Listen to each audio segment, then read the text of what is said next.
Welcome to the Recovery Daily podcast. I'm your host, Rachel Abassi. I'm a grateful recovering alcoholic and stroke survivor. And I know that I've taken a couple days off with no forewarning. And all I can say is, well, there's just a lot. The holiday was a lot for me just because my kids came to town. And so my head's been kind of spinning a bit. And my daughter's sick. She does not have COVID, but she was terrible last night and this morning. So I've just been taking care of her, and I don't know. I feel kind of deflated. I'm, I think I know why, but it has to do with not being able to control people, places, and things, um, and knowing that I need to, like, have I done the best that I can? What's the answer to that? If somebody tells me that I haven't measured up in some way to something, I have to, instead of getting upset, which is hard to avoid, I need to immediately as I can, think about it, but am I doing the best that I can? And in my recent situation where so 2 days ago, I had a conversation with someone who felt that I didn't measure up to their expectations in some way. And my response, I was very, well, it damaged my ego, right? It made me feel like less than. And when I feel that way, I immediately go to self-pity. I immediately crawl inside myself and don't want to, um, I don't want to pick myself back up. It's like that feeling depression feeds on itself kind of thing. And I know for sure that I haven't been recording because I have been feeling that, like, I've been in that place of self-pity. Like, if somebody tells me that I did not measure up to their expectations, then I immediately tell myself that they're right. And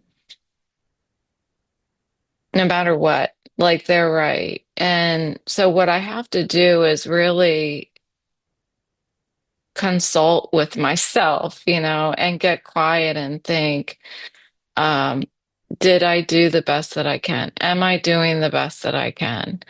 And I recognize one area where I did not do the best that I can. I was a little lazy, but I feel that I still didn't deserve to be told that I didn't measure up to this person's expectations. So I cleaned my side of the street and apologized where I needed to for where I think that I fell short. But any more than that is not my business. It's not my problem. If somebody's upset with me, it's not my problem. If I feel like I've done everything that I can, it's not my problem. So regardless of me practicing the program and all of my affairs and addressing this stuff inwardly, I still feel very deflated. When somebody important to you tells you that you're not measuring up to their expectations, like, how does that make you feel? It's one thing to have somebody tell you that you didn't measure up to their expectations, and it's another thing for them to say it not very nicely. And is really hurtful. Instead of having a conversation, it's more of a pointed statement. And it didn't feel good. So I've been trying to manage my feelings about it because I don't know what else, there's nothing else I can do, you know? It's over. And when I've done everything I can to try to resolve a situation, to forgive myself for where I may have fallen short, to apologize to someone for where I have fallen short. Like I got courageous and honest. And then after that, after all is said and done, and I lay my head on my pillow, why do I still feel deflated? Well, I'm listening to the book that I know was supposed to be the book review today, but I'm not done with the book. So I want to make sure that I listen fully to the book. I think I have a few more hours left. It's kind of a short book, but I'm still listening to it. And just a reminder what that book is. It is called Untethered. Sorry. I'm trying to find it. I can't find a place where it's the full title, but I think it's Untethered. And it's really talking to the exact situation that I was in 2 days ago. So I'm really digesting it deeply. And one of the things that it's talking about, at least the beginning of the book, was talking about this inner voice that we have. And the author is like deciphering the difference between who we are. So it talks about like if somebody asks you, who are you? What is your answer?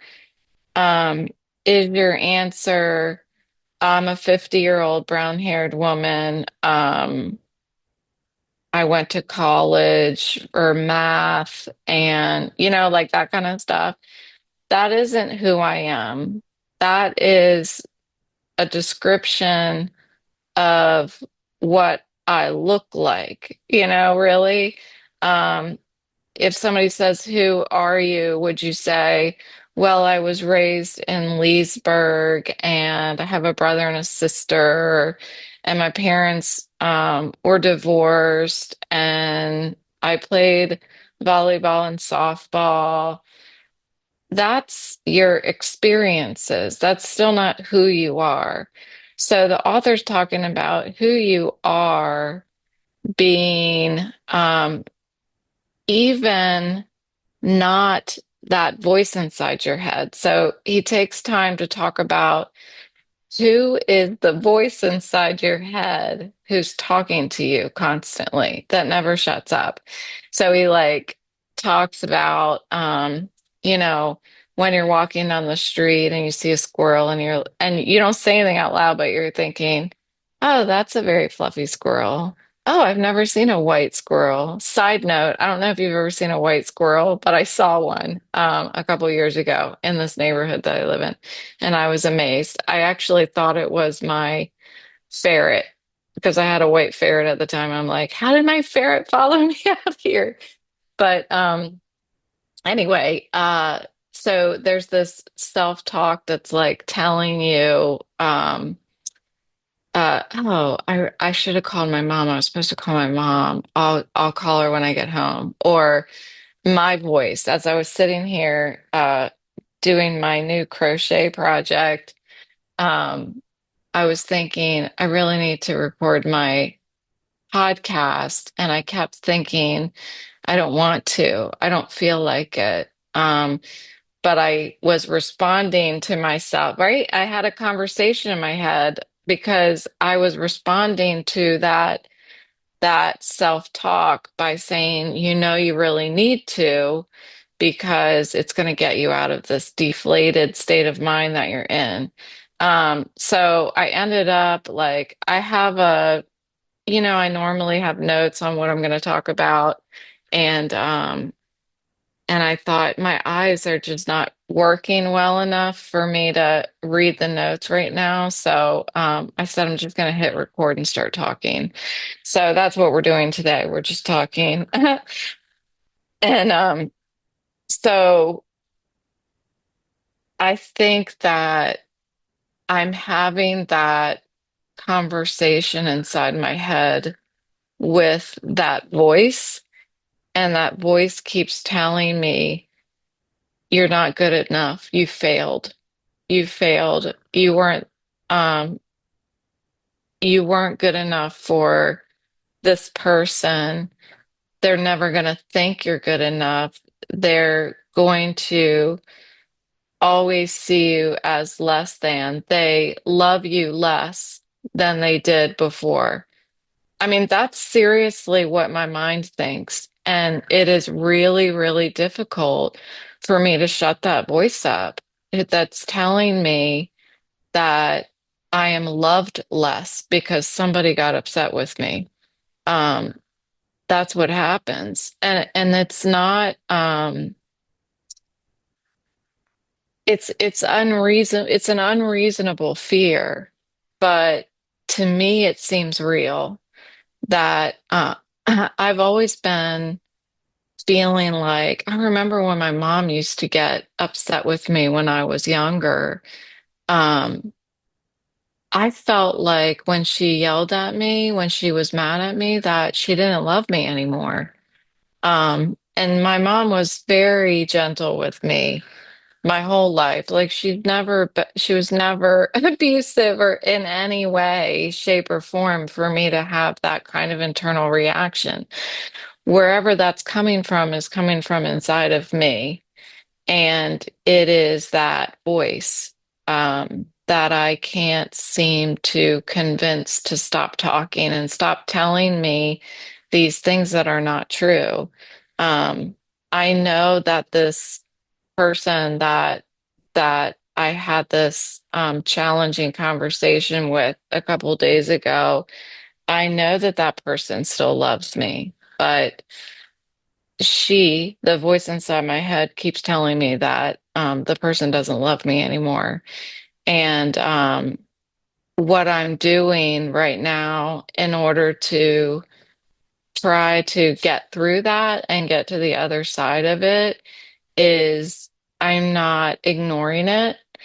And one of the ways that I do that is to talk about it. And I was a really kind of hesitant to talk about it on the podcast because I don't like to certainly make anyone feel like I'm talking about them, but that's why I don't say any names.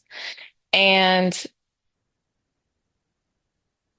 it's the best way for me to get it out of me is to talk about it. On here, um, I was thinking I need to call my sponsor, but I didn't call my sponsor. So if it's coming up on the podcast, then I certainly need to talk to my sponsor about it. The other thing that I need to do is use my God box. And the other thing I was doing was praying for the person because I learned to do that. So I was walking my dog last night and I was like, oh, okay, I'm supposed to pray for the person. So just pray for the person. And I'm like, okay, God, make them be happier. I'm like, what am I praying for them? I hope that they find peace. That's what I ended up praying for. I hope they find peace. So instead of it being focused on me, like, I hope they still love me or, that kind of thing, I was like, how can I make this focused on them? So I'm really praying for them. And it was, I hope they find peace because if they are still upset with me, I do hope that they find peace because what I'm doing is moving on, trying to move on. Um, and I don't want to move on and they haven't. So the best thing I can do is say, while I'm processing this and moving through it to the other side, I pray that that person is as well. Um, So that's really what's going on with me. Some of the notes that I have here, I think it's weird because this happened on the day that I took these notes. I took the notes before everything happened, before this conversation happened. And my notes say stuff about I can relax more by focusing and being of service to others. I wrote down, don't worry about people that I can't help, just pray for them. I mean, isn't that interesting? Like the theme that I had written in these notes was about being grateful to be living in this time. That we have this movement of healing in all these different aspects, from alcoholism to stroke survivors and cancer and all this stuff. Like, we live in a time where we can create community and come together and heal together. And so I thought that was a great topic, to be grateful to be living in this time in order to keep the movement going. And by doing small acts of goodness and being useful, that's how the movement keeps going. And I suppose just the fact that I hit record without even knowing what I'm going to say, that I am doing that. I am using my stress in a way that I can be useful to others, and so that I'm helping somebody else who might be going through the same thing. And when I share about it on the podcast, um, it kind of gives me even more reason to process all of it in a healthy way, to let things go, to be able to get to a point where I can get back to focusing on recovery instead. Um, the book was talking about like the energy that is spent. So it was talking about, this was interesting. This was I think the last part that I listened to before I stopped listening for the day. But it was talking about when you're upset with somebody, there is a certain level of energy that you're expending.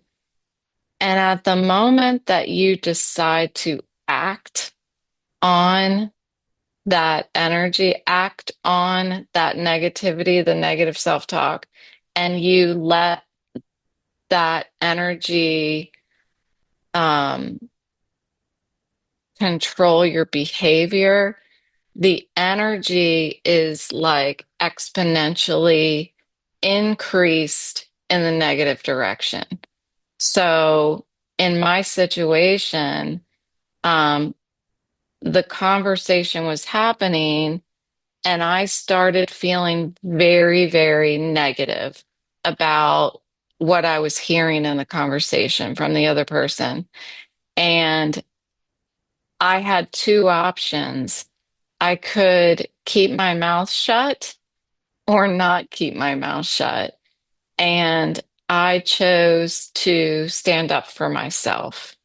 And at the moment that I kind of clicked that switch and acted on that negative energy, the negative energy was exponentially bigger. And what the book was talking about is it's so much easier to let something go if we haven't acted on the negative yet. But when you feel negative and then you act on it, it's exponentially harder to come back to center, to get back to that place of serenity. And that's what I feel is happening this week. I feel like had I just stayed in control or not reacted to that conversation, the way that I did, that I would have bounced back a lot faster.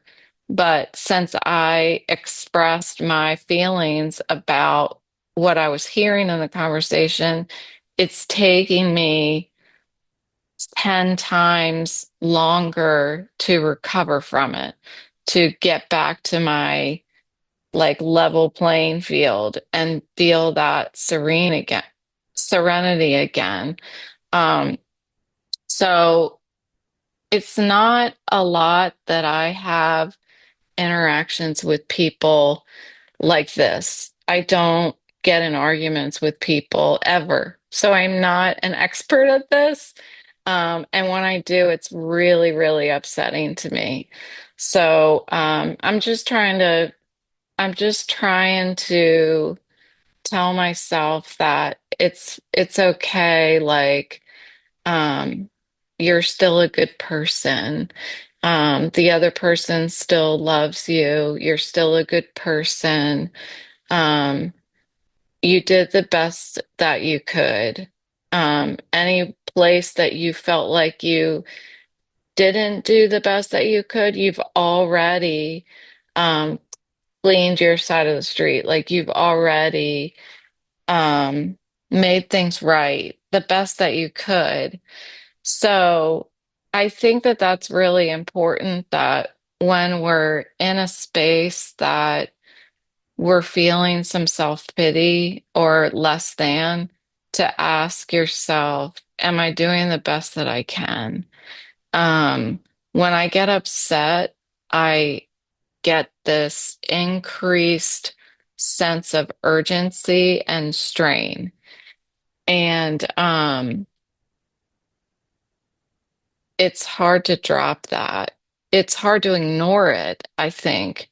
Um, but I'm learning how to do it. And so by the time I'm 100, I'll be an expert at it.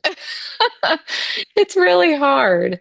Um, so I'm also trying to focus on the value of my small contributions throughout the year. So if somebody says, well, you didn't come through for this big thing, um, I am trying to encourage myself by saying, but you've come through so much, in so many different ways, and that's not to be ignored. So, not only am I trying to bring myself back to center, I'm trying to like pick myself back up again and give myself credit for, for the good that I do, even in the smallest ways. So, smaller scale doesn't mean it's less important. Um, and also like when my mind is racing through something like this, I have to get quiet. What I wanted to do was run. I wanted to go running and I can't run. So, what I ended up doing was walking up and down the stairs with presents, with boxes and boxes of presents. It was exactly at the time when I was bringing all the presents down from the upstairs down to put around the tree. So I was carrying boxes. So that was good to expend some of my energy. But I think it's important to also just stop and get quiet and listen to that voice who doesn't stop talking, and recognize that that voice isn't you. That voice is talking to you. And you can respond back to that voice and correct that voice, because that voice says a lot of stuff that isn't true. And so that's what I've been trying to do. So this was very healthy for me. So I hope you got something out of it. Thank you for listening, and I'll talk to you tomorrow.